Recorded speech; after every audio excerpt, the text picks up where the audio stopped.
Hello, and thank you all for joining us today for our live webcast, Get Noticed on LinkedIn. Grow your professional brand in the public sector with a stunning LinkedIn profile. My name is Isabel Pryor, and I'm on the Talent Solutions team here at LinkedIn, and I'm based in our Sydney office. Before we get started, I have a few housekeeping items for you. Everyone on the line is muted, so if you have any questions or if you have any comments for me, just send them through our Q&A box. You'll find the Q&A box at the bottom of your screen. Just click that little tab and you can send me any questions, and I will ask our presenters at the end of the presentation. So we'll have a dedicated Q&A session. We'll have time for questions. So yeah, don't hesitate to send me your questions. And most importantly, we will also be sharing the slides and also the recording from today's session with all of you. So keep an eye out for an email in the coming days, and you can share the slides and the recording with your teams or watch it again. And now I'm happy to introduce you to today's presenters, Erica Todd and Erica Fitch, both Customer Success Managers here at LinkedIn. Hi, thanks for joining us. Thanks, Izzy. Thanks for the intro. Can you please introduce yourself to our audience today, tell a bit about yourself, what you're doing at LinkedIn, and then get us started. Great, no problem. My name's Erica Todd. I'm a Customer Success Manager here at LinkedIn, like Izzy mentioned. I am also based in Sydney. I've been with LinkedIn now for just over 2 years, primarily focusing within the public services industry.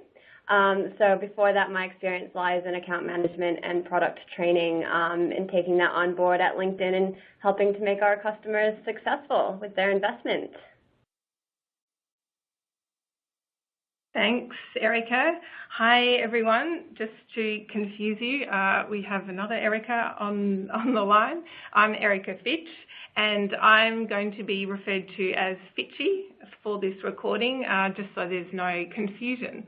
So great to see a lot of people on the call today. I'm also part of the Customer Success team. I'm actually based in Melbourne. I've been working at LinkedIn for nearly 4 years now, and I work very closely with public services team across Australia and New Zealand. My background and work history has been many years in executive search, executive recruitment and consulting, and my passion is really being able to advise my clients on best practice around social recruiting.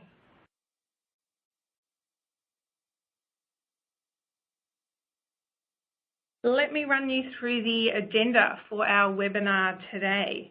Firstly, we will be talking a little bit around the importance of having a LinkedIn profile in the public sector.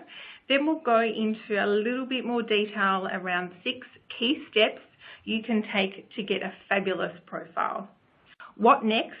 We'll cover how you can leverage the LinkedIn platform to your benefit. And then, as Izzy mentioned, we will have some time at the end to dedicate to Q&A.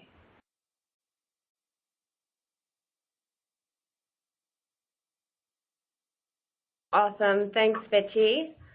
Just out of curiosity, though, before we get into the detail around the benefits of having a LinkedIn profile and how you can maintain that, I was just wondering if there's anybody there that happens to be in a meeting room with a bunch of people from their teams. We often find that people will book out a meeting room and get several people to be in a room. If you could just censor how many people are in your room through the chat so we can get an idea of how many people are on the line, that would be really helpful.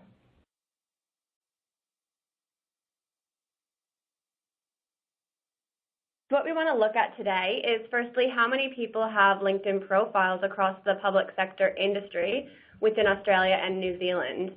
And what we're looking at, run late last year, is just over 300,000 people across that industry with LinkedIn profiles.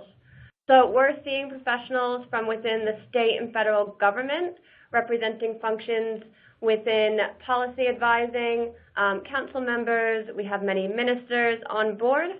We also have many people from the health and hospital industry, such as nurses, doctors, sonographers, physios, and the sorts. And then we also have people across the education and university sector, such as academics, teachers, and researchers. So really interesting to get an idea of all the different types of people on LinkedIn. Thanks, Erica. As public service professionals, why is it important for you to have a LinkedIn profile? Firstly, it enables you to build your professional brand, whether it's your depth of experience or perhaps highly specialised knowledge. You can stand out from the crowd and establish your reputation through posts, articles and conversations. You're also able to connect with others, so you can build valuable relationships and connect with other professionals, perhaps people you may have already met through work, and you can also use it to reach out to those people that you would like to be part of your network. You can also use it to develop your career. Join groups of interest and discuss those industry issues, or you can even follow companies you are keen to find more about. You can also research some information that's relevant to your personal interests and also your career.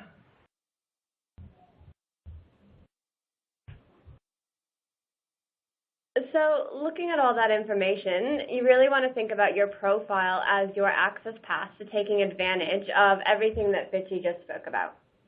At the end of the day, this is your professional identity, so do take some time to consider your impact in the workplace from an outside perspective and decide how you want to portray yourself to other professionals, whether it's within your own workplace or outside of your own workplace. As you're looking to create your standout profile, use it as an opportunity to tell your story. This is about how your colleagues would describe you and what makes you unique. And then a common misconception that we often get is whether or not your LinkedIn profile can be an online version of your CV. So it's not. We actually recommend not copying and pasting your CV into LinkedIn. Do make sure that you make it a little bit more casual and leave some mystery to your whole experience.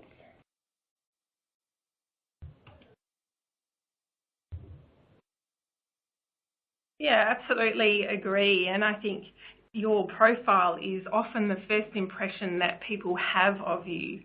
So just putting a question out there, how often do you Google someone that you're about to meet and spend time reviewing their LinkedIn profile? I know that I do it every day, and your professional brand is so important. So we're going to spend some time taking you through the top 6 tips to a standout profile. Step 1 is your profile photo. So throughout the 6 steps, we're going to use Laura's profile as an example. She's just finished setting up her profile and she's come to us and asked us for some advice on how to make her profile better. Something Laura has actually done really well here is her profile photo. We suggest it should be fairly polished and professional, but you don't actually need to hire a professional photographer. You just need to make sure that it's clear, well lit, that it's a head and shoulders photo. You can even take one with your smartphone.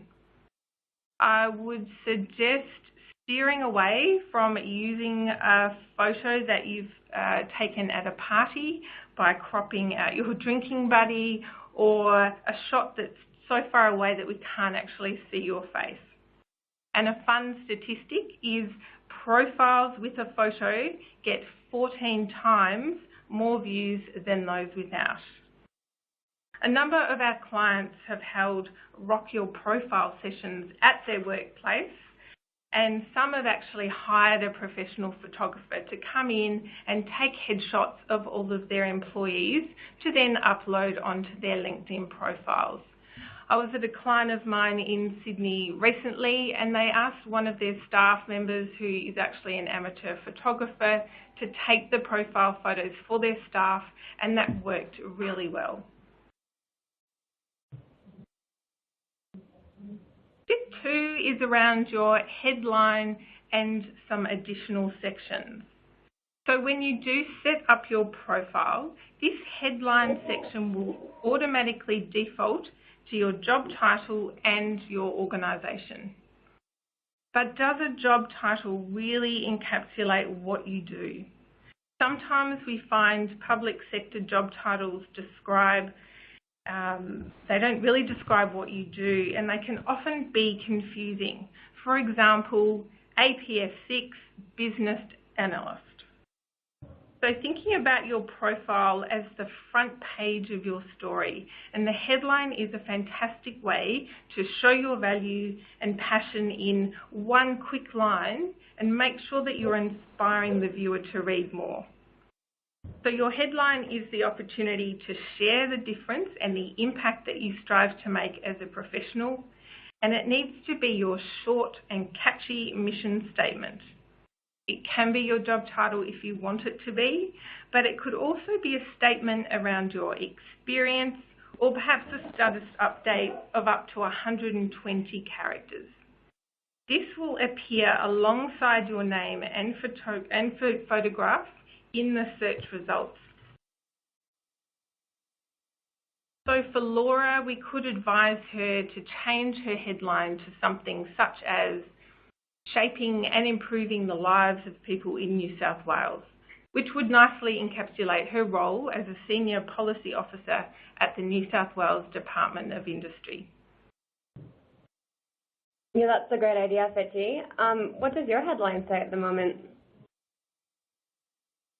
Yeah, I actually don't have my job title on there, Erica. Mine actually reads, Partnering with and Advising Clients on How to Achieve Their Strategic Talent Goals.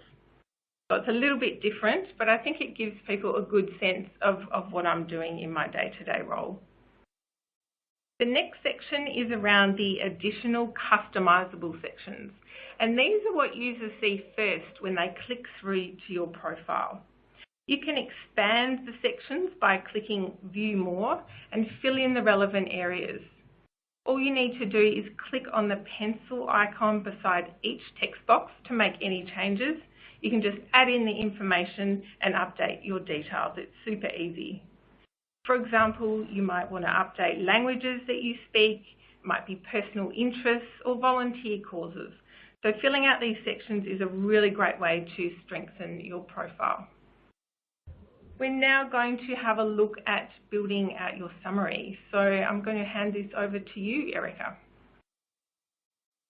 Thanks, Fitchy. So step 3 is your personal summary. This is a really great place to highlight your overall experience and give readers a snapshot of your career journey to date. So in this section, you should use keywords to describe yourself and your unique set of skills. Keywords are specific terms such as project management, financial planner, or marketing campaigns. This will make sure your profile shows up in relevant searches. So do make sure that you use keywords that explain what you do. In the summary, you can also add rich media like photos, videos, and links or presentations to help your profile shine. So you could also include any relevant links to published articles or research that you have been involved in. I was having a look at some rich media across a few of my connections' profiles. It was interesting to see some of their experience. Fitchy, do you have any rich media on your profile?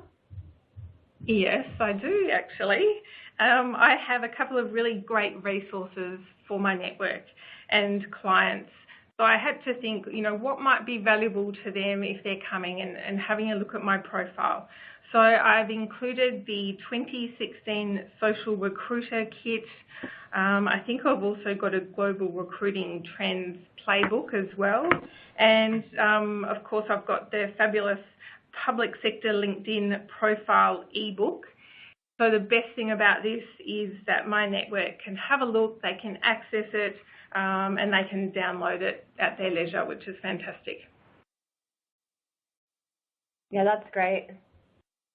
Some of our members like to add a sentence or two about their accomplishments, both in their professional place or outside of work, such as personal accomplishments, whether it be running a marathon or volunteering for a charity. That's all really important things that tie into who you are. If you have other interests such as reading biographies or traveling, these are also some great things that you can tie into your summary when you're thinking about writing this out. This can help your network get a glimpse of the whole you.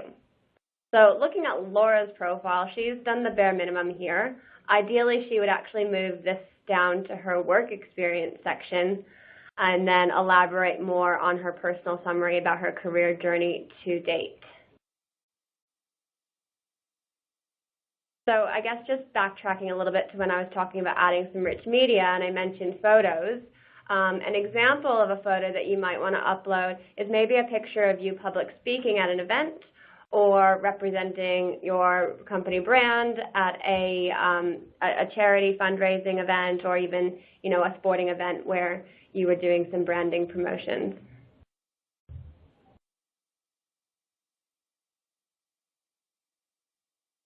And then this takes us to step 4. So this is where we focus on your employment history and qualifications. So this is only one element of your LinkedIn profile. This is the CV element that I referenced earlier. Definitely not recommending that you copy and paste your CV, but do take time to outline a little bit of your work history and qualifications. So you can highlight the important positions that have helped you get to where you are today. Highlight any achievements during these roles and provide as much detail as you want. Paragraph form or dot point is perfectly fine. It's essential to list all or most past experiences, at least the ones that have helped you get to where you are today. So if you were a waitress for 1 year in between jobs, that doesn't need to go on your profile unless you think that it holds a lot of value to what you're doing currently. Some fun stats: your profile is 12 times more likely to be viewed if you have more than one position listed. And then further down, you can also add your place of education. So this will enable past classmates to find you in a search and reconnect. It will also allow your colleagues and business partners to learn what you studied and where you went to school. Laura has done a great job with this section. I know exactly where she went to school and what she studied, and she even added a cause that she is passionate about a little bit further down.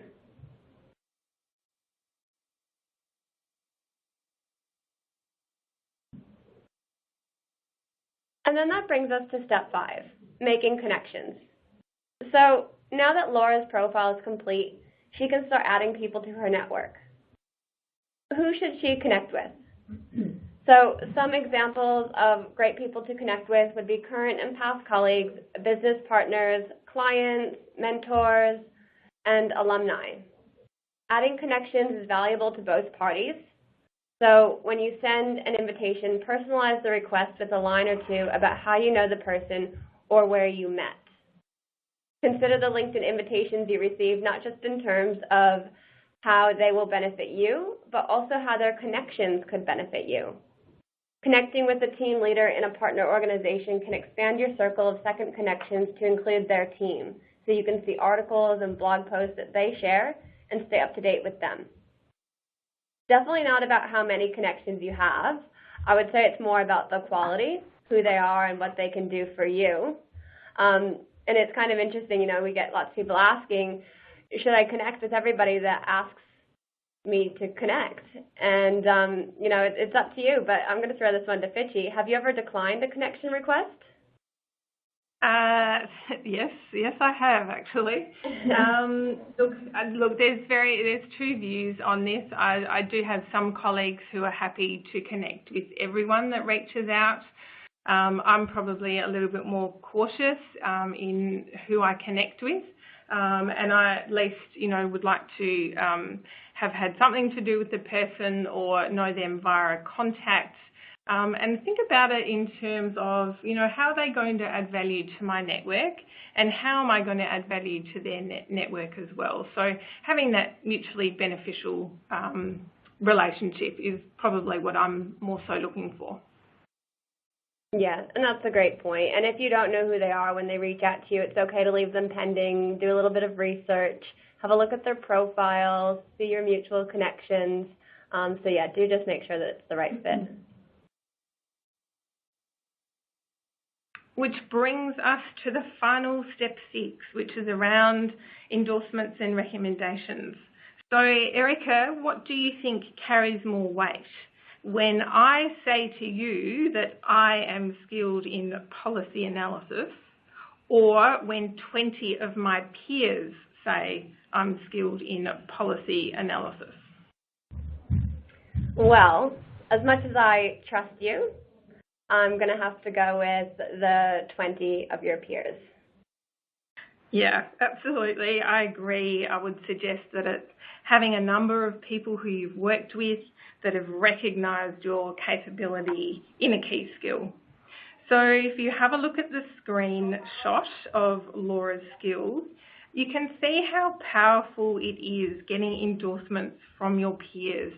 And you can see it's really adding another dimension to her profile. So a couple of tips around that. Make sure that you include a mix of high level and niche skills. Keep them relevant to your skill set. If it's not relevant to your role currently, or perhaps the role that you're wanting to move into, you can actually delete those. Make sure that you endorse and recommend your current and former colleagues. Pretty easy. You just need to view your connections profile to endorse their skills, and if you wanted to, you can write a personal recommendation for them.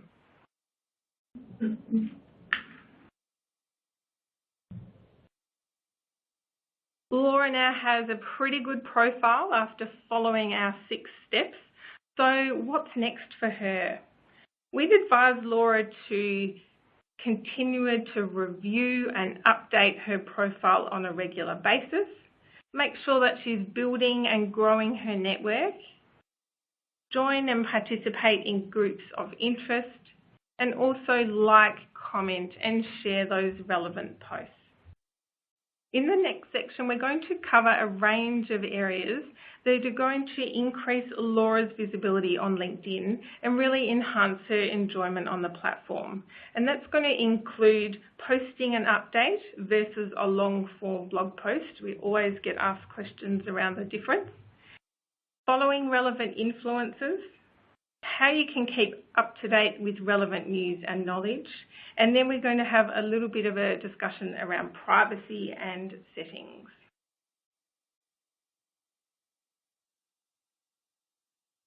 LinkedIn influencers are selected by invitation only, and they comprise a global collective of over 500 of the world's foremost thinkers, business leaders and innovators. So as leaders in their industries and geographies, they're great at discussing those trending topics such as the future of higher education. Perhaps it could be something around the emergence of virtual reality. So for a bit of fun, I'm going to share the top 3 influencers on the LinkedIn platform currently. Erica, do you want to take a guess at who sits at number 1? Well, is it Oprah Winfrey? She joined recently, and I'd imagine she'd have a pretty solid following. She does have a fairly solid following, but no, she's not in our top 5 even. Richard Branson from Virgin Group sits at number 1, and he has 10.5 million followers. Followed closely by Bill Gates, the co-founder of Microsoft, with 6.8 million. And then Jack Welch, the former CEO of GE, comes in at number 3. So what's the, big deal about these followers? I think, becoming a follower gives you access to their thought leadership and gives you insight into their business practices like never before.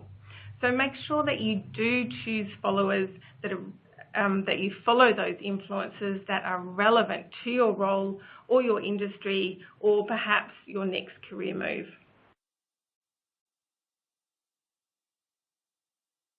As I mentioned before, we're often asked the difference between updates versus publishing. So let me walk you through that.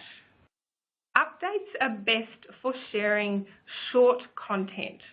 So it could be a blurb or perhaps a link to your blog. There is a limit of 600 characters in this update section. You might like to also share a link to curated content. It could be an article or a blog that you've read on someone else's website, for example. Or you might even like to share an idea, a thought, or a quote. It's entirely up to you. Given the success of the influencer program that I just talked about, we're always looking for new ways for members to contribute professional insights on LinkedIn, and our publishing platform allows members to now publish long-form posts about their expertise and interests. While publishing a long-form post doesn't mean that you're a LinkedIn influencer, it does allow you to further establish your professional identity by, I suppose, really expressing your opinions and sharing your experiences. Erica, have you published a long-form post yet on LinkedIn, or is that something that you're looking at doing? You know what, it's not something I've done yet. A lot of my colleagues are active bloggers, and they write long-form posts about once a month. It's definitely been on my to-do list, and I think this year is the year. I have a few topics in mind around change and progression that's kind of going to, I think, spark my interest. But then another one I was thinking of is maybe doing a long-form post around doing webcasts and how that, I guess, process works and doing them live. Maybe we could co-author on that, because I haven't yet published a long-form post either, so maybe we could get together afterwards. Yeah, absolutely. Good idea. Excellent. So just a couple of tips around publishing a long-form post. Your original content becomes part of your professional profile, and it's displayed on the post section of your LinkedIn profile. It is shared with your connection and followers in their news feeds, and sometimes through notifications, just depending on their settings. Members who are not part of your network can follow you from your long-form post, so that your next post will also be surfaced in their feeds. And your long-form post may be searchable both on and off LinkedIn, depending on your profile settings. So if you have your public profile visibility set to everyone, this will distribute your post publicly. The best thing about this is you can give your post a title and upload an image. There's also an option to embed videos and photos in your post if you wanted to share more interactive content, for example. I'm going to hand it over to Erica, who is now going to talk to you around how you can keep up to date with relevant news and knowledge. Thanks, Erica. Alrighty, so there's a couple other things that you can do on LinkedIn once you have a profile and you've built your network. We have SlideShare, groups, Pulse, and then influencers like Fitchy just spoke about. So SlideShare allows you to discover, share, and present presentations and infographics with your network. If you're able to put your work into a PowerPoint presentation, then you'll be able to easily convert it into a SlideShare that members can click through. Groups provide a place for professionals in the same industry or with similar interests to share content, find answers, post and view jobs, make business contacts, and establish themselves as industry experts. You can either be an active group contributor or you could just observe if you want to.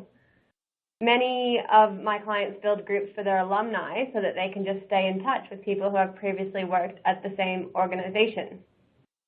Anyone with a LinkedIn profile can set up a group.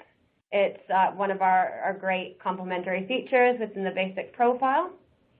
Some popular groups include local government professionals in Australia, healthcare industry professionals group, and if you're trying to get some ideas of what groups your peers are in or what you should join, there's a couple ways to go about this. Use the search bar at the top of your linkedin.com and just start typing for group names to see what comes up.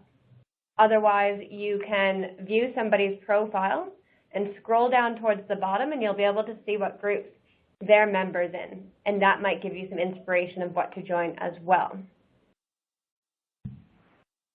LinkedIn Pulse delivers timely news tailored just for you. So Pulse is a news aggregator that pushes top stories of the day based on what your colleagues are reading and what's trending across similar companies to yours. You can download the app to keep it separate to your LinkedIn newsfeed, or when you're on desktop, you can just scroll straight through your newsfeed and you'll find that it's integrated. And then lastly, as Fitchy mentioned, identify which LinkedIn influencers are of interest to you and start following them. You don't need to connect with them. In fact, you might find that a lot of them have blocked the ability to connect with them, so don't all go visit Richard Branson's profile and try to connect with him. You might find that he either declines or that's just not simply an option. But you can follow him, and you can keep up to date with all of his posts.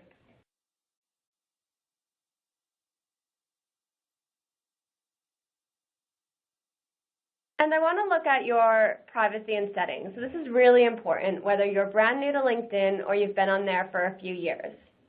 There are default settings on your account that you may or may not be aware of, but it is important to just go into this section and have a quick look to make sure you're happy with the way that everything is set up. Because at the end of the day, this is your profile, and we want to make sure that any content you're seeing is relevant and anything that's getting pushed out to the network is something that you're comfortable with. Settings you may want to change depend on what you do and how you want to appear, but some of the top options that you might want to have a look at are stop or changing email notifications. You can control who can see your full profile. You can choose if members know when you view their profile. You can see who's viewed your profile. And then you can also access our Help Center, which has frequently asked questions and answers, and the ability for you to submit a ticket to our support team if there's something a little bit more technical that you want some support on. But just in the screenshot there, how to access it, your small thumbnail image will be set at the right-hand corner in the top. Hover over that and click on Privacy and Settings.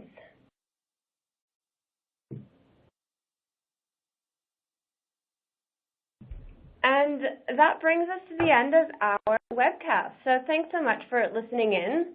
We're going to open it up to questions, and hopefully we'll be able to provide you with an answer. But I hope that you learned a lot about why you should have a LinkedIn profile, what you should put on it, and how you can use the LinkedIn platform.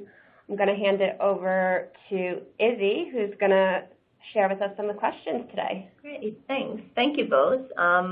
Yeah, I already received some questions during the presentation, so thanks for sending me those. And to everyone else, now is your chance. If you have any questions about how you can really leverage your LinkedIn profile, how you can best update it, send us your questions now. I'll kick off with the ones that came through earlier. So one of the questions was, if I have multiple positions with the same employer, should I list them as separate work experience or just one?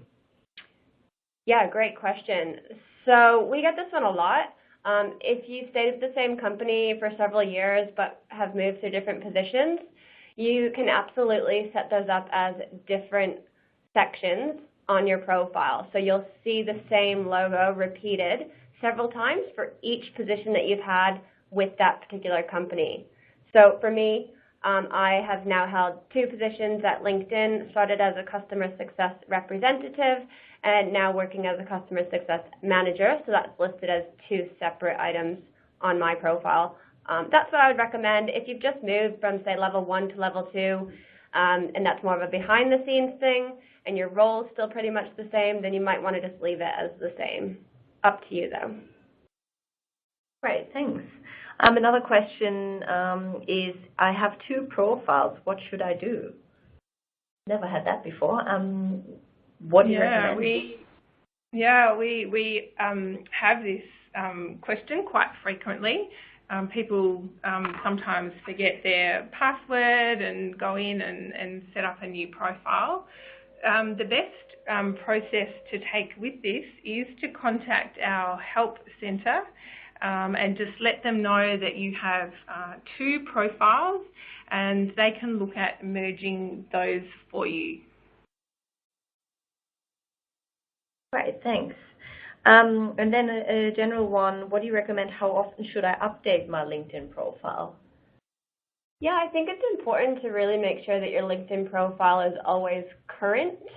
I think a good rule of thumb would be to definitely do a cleanup every 6 months at the longest time frame in between.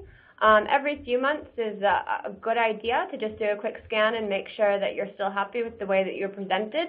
But certain skills might no longer be as relevant as they once were that are on your profile, so it's important to keep those up to date, as well as your work experience and even your personal summary. It's a really good idea to read through that every now and then and just make sure that that is still depicting you accurately. Great, thanks. And then a question that goes in the same direction. Approximately how much time per week do you need to spend on LinkedIn to be effective? I guess it's more also using pulse and groups and things like that. What do you recommend? Yeah, I'm happy to take that question. Again, look, it's entirely up to you. You know, I have colleagues and clients alike who are in there every day. That's their go-to for the news feed and finding relevant information around their profession. And then I've got other people who, you know, log in once a week just to touch base and see what's happening. So again, I think you end up finding a happy medium once you're comfortable with the platform and you know what it can offer you and what's going to work well for you on a day-to-day or a week-to-week basis. Great, thanks. Another question on profiles is, where are the critical areas to put buzzwords to ensure your profile gets lots of views? That's a great question. It's going to primarily be within your summary and then within each individual section of your work experience. With your work experience and your headline, you know, where you would often put your job title, if you have an obscure job title, this is where it's going to be really important to make sure that you use keywords that represent what you do throughout the body of your profile. So again, whether it be in your summary or your work experience sections, those are going to be the main areas that you want to focus on. Great, thanks. And then another really interesting question came from Phil. How do you say you're available to job opportunities without basically saying that to your employer? Any tips on that? Fitchi, maybe you want to take that? Yeah, that's a really good question. There's probably a couple of ways you can go about this. There are some premium subscriptions that you can buy, which will indicate that you're looking and that you're a job hunter. Yeah, look, I think probably popping on your profile in your title that you're currently looking for a new opportunity if you're currently employed is not the way to go. But for those people who might not be employed and they are looking for a new role, that's definitely a good way to let other organisations and recruiters know that you are looking, and they will be able to do some keyword searching and you'll pop up in their search.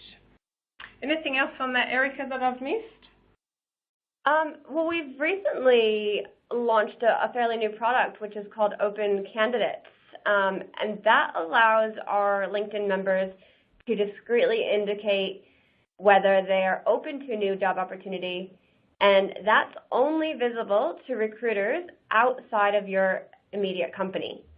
The way you would do that is basically through your job search within your profile, and you'll see a pop-up box that says, are you open to new opportunities? So if you say yes, that is a hidden box that the public cannot view, only recruiters outside your company. But that's brand new. That's only a few months old. So if you haven't seen that yet, have a look at it. It can be quite interesting. Great, thanks. I just had a couple questions coming in. On that, what should you do if you're currently unemployed?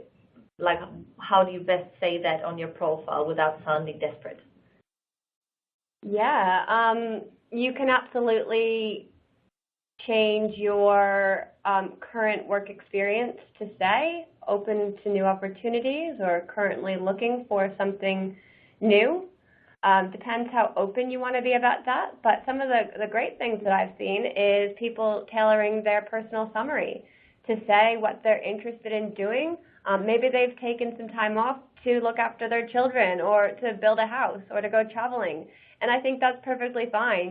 Share that with your network so that people can understand why you've been out of work for a little while and why you're looking for a change.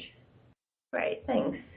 Another interesting question on the profile is, I'm a member of a number of boards. Should this be in the volunteer section, or where should this go? And it's related to that person's work and career. Where would you best put that?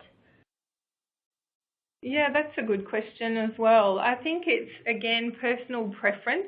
You can pop it as part of your volunteer causes, but I think often it's best to pop it in your actual work experience so people can see the level that you're working at and the types of boards that you're a member on. And the good thing about having a profile is if you're a member of a board and you have a full-time job, you can have both of those roles showing concurrently. Fantastic, thanks. We've got a couple minutes left, so I might just take one last question. Does participation in groups increase my visibility? It depends. That's a good question. So it depends whether your network are also members of the same group, because if you're participating in a group that your connections are also part of, then they'll see your responses through their newsfeed.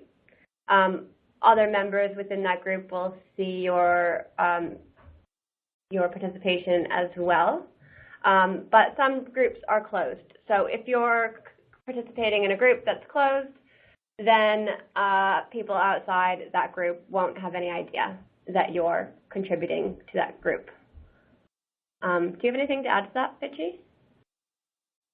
No, I think that's a good summary around groups. I think in terms of visibility, if you are interested to being contacted by recruiters, I know that some recruiters are actively looking at people who are members of certain groups.